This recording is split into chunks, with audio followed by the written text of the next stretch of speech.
So, hello dear student. So, let us start another module, that is module 3 of magnetic effect of current.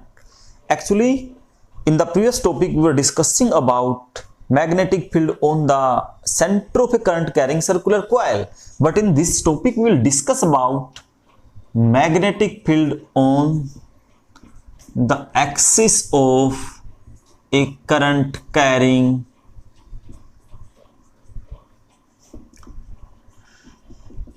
circular coil. So let us start the topic. Actually dear student, हमने जो पहला topic था उसमें क्या discussion किया था कि magnetic field निकाली थी किस पे, on the axis of a current carrying circular coil, but this time on the axis. So let us consider A coil like this. ध्यान से समझना है, करंट कैरिंग कॉइल है and the current is moving in this direction like this, right. A is the radius and O is the center. At distance x there is a point P on its axis. So at point P we will have to find out magnetic field P x. Now let us consider a small element because Biot Savart law यही तो कहता है कि हमें एक छोटा सा element consider करना पड़ेगा, right. So with that, this at distance r we will consider at a small current element. Now we will find out magnetic field at point P.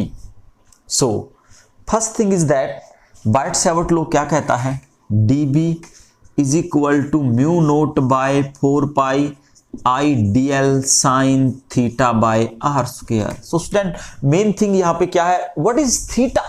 Theta is between dl and r. So theta is 90 degree.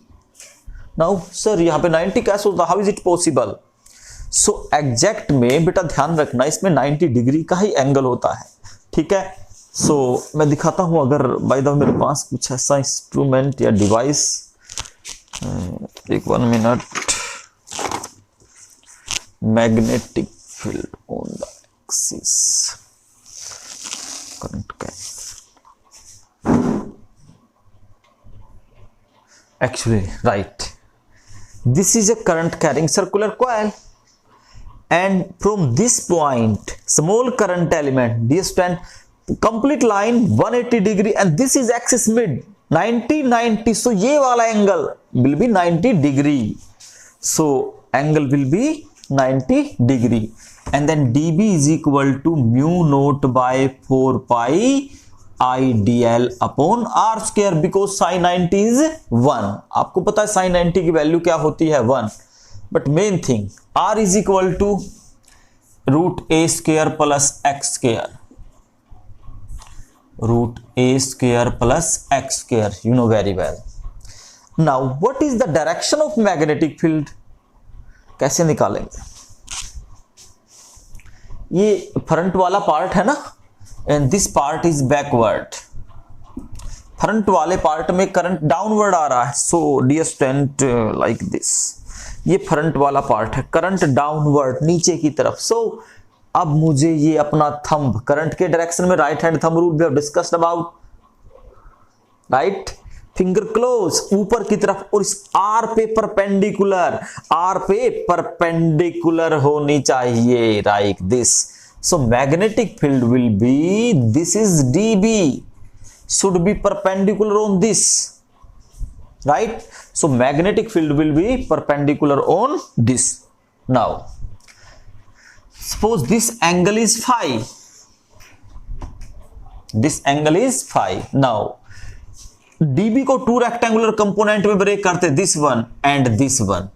देखो अगर ये phi है तो this angle also phi, because 90, ये phi आगे गया तो ये भी फाई आगे जाएगा भाई, ये इस पे परपेंडिकुलर, ये इस पे, तो फाई आगे, and that is dB cos phi.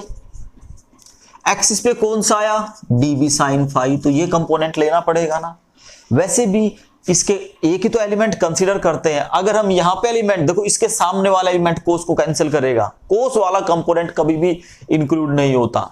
Y, अगर हम यहां पर another small current element consider करते हैं, सिमिलरली ये भी एंगल फाई मान लिया, तो यहां पर भी सेम dB डैश ये कंपोनेंट में ये फाई, ये dB cos phi and this is dB sin phi. So it, what do you mean by this?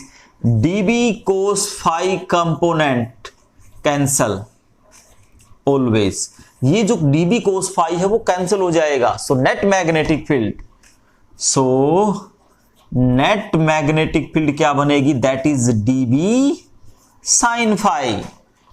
dB sin phi. आप कहोगे सर ऐड क्यों नहीं किया? We can't add because अभी तो एक ही एलिमेंट लेना होता ना, दो कैसे ले सकते हैं? बायट-सैवर्ट लॉ तो यही कहता है कि let us consider a small current element, with that small current element we will find out, right? Now so dB is equal to क्या बन गया?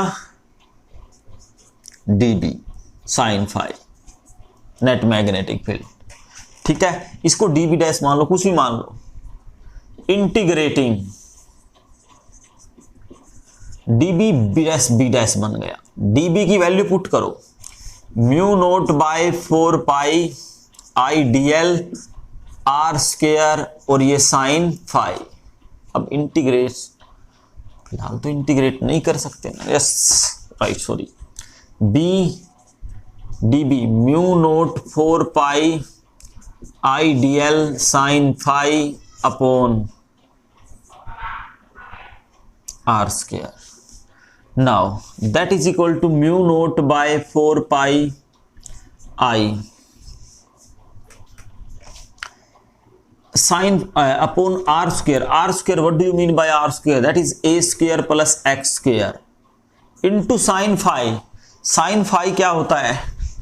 Sin phi is perpendicular upon hypotenuse. That is a by root r square plus a square x square.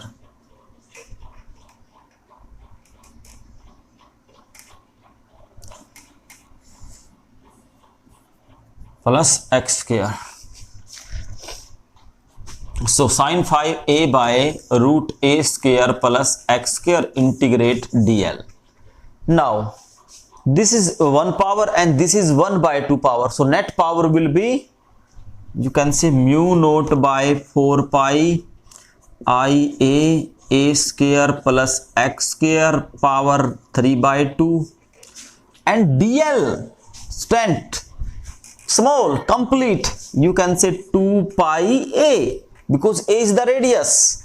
So 2 pi is cancelled from 2, that is mu naught I a upon square upon 2 a square plus x square raised to power 3 by 2, and this is the net magnetic field on the axis of a current carrying circular coil. That you should know very well, जो आपको आनी चाहिए. ठीक है, अब देखो, if you want to verify this, अगर आप इसको वेरीफाई भी करना चाहते हो कि हम कैसे वेरीफाई करें. ठीक है, एक चीज देखो, इससे पहले वाले टॉपिक में हमने मैग्नेटिक फील्ड निकाली थी on the centre of a current carrying circular coil. जब हमें सेंटर पे निकाली थी तो सेंटर वाले का फॉर्मूला क्या था? At centre mu naught I upon 2r. r यहां पे क्या था? a था, रेडियस. सो अब देखो, इफ मैं छोटा सा बता देता हूं, if x is equal to 0, हमने x को क्या कंसीडर किया? 0. x 0 तो इसका मतलब किस पे एग्जिस्ट करेगा? सेंटर पे. Definitely if x is consider to be 0, that it will exist on its centre. तो ये सेंटर पे एग्जिस्ट करेगा, और ये सेंटर पे एग्जिस्ट करेगा तो x की वैल्यू 0. वैल्यू देखो क्या हो जाएगा? Then b is equal to mu naught I A square upon 2 A square. x की वैल्यू 0 पुट करोगे 3 by 2, that is a cube. तो ये बन गया mu naught I A square upon 2 a cube. a cube से a square बच गया, that is mu naught I upon 2 a. तो वही बन गया ना फॉर्मूला. तो कितना इजी टॉपिक है, बट थोड़ा सा ध्यान से समझना. हाँ, ये ध्यान रखना, कभी यहाँ अपवर्ड ले जाओगे तो दूसरे डायरेक्शन में मैग्नेटिक फील्ड बनेगी, फिर सारे डायरेक्शन चेंज हो जाएंगे. तो always remember, because we will have to apply right hand thumb rule. So this is the topic magnetic field on the axis of a current carrying circular coil, right? Now there is another topic. Very simple law.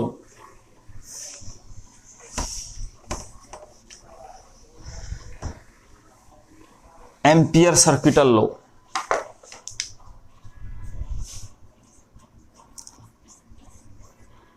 There was a scientist, उसने भी अपना एक law दिया, Ampere circuital law. Now what was the Ampere circuital law? ये Ampere ने दिया था। According two ampere circuital law उसने क्या कहा? उसने ये कहा द लाइन इंटीग्रल, डीएल का मतलब लेंथ, लाइन इंटीग्रल, जैसे गोस थ्योरम में सरफेस इंटीग्रल था, तो यहां पर क्या, the line integral of magnetic field round a closed path in vacuum is equal to mu naught times the total current inside that loop। तो क्लोज्ड लूप कंसीडर करना पड़ेगा। The line integral of magnetic field is equal to mu naught times the total current inside that loop. अगर हमें by the way इस proof देखो इसका, बिल्कुल easy. ये करंट कैरिंग कंडक्टर ले लिया हमने, इसके चारों ओर एक लूप कंसीडर करना पड़ेगा, जैसे गोस थ्योरम में सरफेस, बट यहां पर ओनली एक लाइन इंटीग्रल, क्लोज्ड लूप, एक लाइन, जैसे स्ट्रिंग टाइप, एक थ्रेड टाइप में एक लूप कंसीडर करना पड़ेगा, राइट। तो हमने ये लूप कंसीडर कर लिया इसके चारों ओर, और इसके चारों जैसे ही हमने लूप कंसीडर किया, एक चीज ध्यान रखना, इसकी जो रेडियस है वो लूप की मैंने आर मान ली। इस लूप पे ही हमें एक स्मॉल करंट एलिमेंट मानना पड़ेगा डीएल, जो इसका डायरेक्शन ये चलेगा। नाउ अब करंट कैरिंग कंडक्टर है, मैग्नेटिक फील्ड हमें निकालनी आती है। Now upward and that is the current carrying conductor के चारों ओर magnetic field, right hand thumb rule. तो मैग्नेटिक फील्ड भी लूप में ऐसे इसके चारों ओर मूव करेगी, तो इसके साथ साथ and this is also the direction of magnetic field, right. तो इसकी अगर हम लेफ्ट हैंड साइड लें, लेफ्ट हैंड साइड क्या कहती है, हाँ जो ये लूप है ना, ये क्लोज लूप, इस लूप को हम बोलते हैं Amperian loop. This loop is called Amperian loop. Left hand side क्या है, लेफ्ट हैंड साइड है B dot D L. Now that is equal to B D L cos theta, और theta कितना है, 0, because both are in same direction, और you can say that is B D L and that is B into DL. DL को आप इस complete length क्या बन जाएगी, सरकमफ्रेंस 2 पाई आर, ये बन गई हमारे पास। अब ये जो बी है, वी नो स्ट्रेट कंडक्टर की हमने मैग्नेटिक फील्ड निकाली थी बायट-सैवर्ट लॉ में। सो जो बायट-सैवर्ट लॉ में जो हमने मैग्नेटिक फील्ड निकाली थी, what was that magnetic field, and the formula of that magnetic field was mu naught I upon 2 pi are.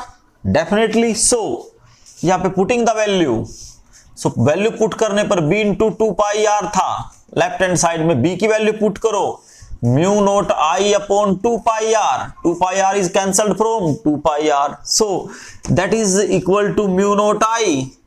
तो हमने तो b डॉट डीएल निकाल दिया, तो b dot dl is equal to mu naught I, and this is the proof of ampere circuital law। तो Ampere circuital law यह कहता है कि current the line integral of magnetic field around a closed loop, close surface the closed loop is equal to mu naught times the total current,